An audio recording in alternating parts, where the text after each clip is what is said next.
Soy jo, bàsicament que després hi haurà un poc més de musiqueta i tal. Bàsicament per explicar-vos com ho vaig fer jo, com vaig arribar a tenir aquesta cadira que tenc, que treballa escura fa molts anys, mogollon d'anys. Tenia 14, 15, 17 anys, com vosaltres. I vivia en una casa normal, si tenia una comunitat normal, amb un pare i la seva dona, i me van començar a estranyar de pasta, no me donaven un duro. Vaig decidir deixar l'escola. Vaig anar amb meus col·legues i vaig dir que me'n vaig d'escola, l'any que ve ja no seguiré, i me'n vaig a currar. Correré a fer feina, guanyaré pasta, me compraré una moto i tal.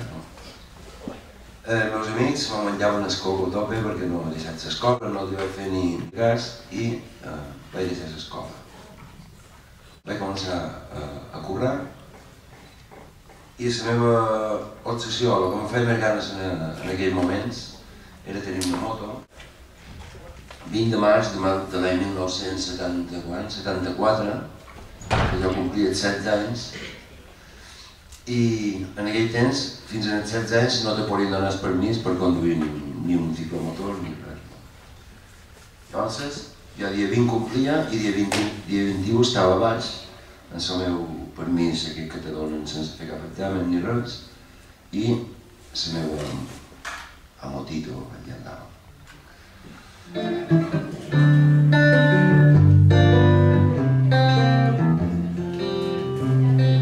When I live a life of a millionaire, spending my money, I didn't care.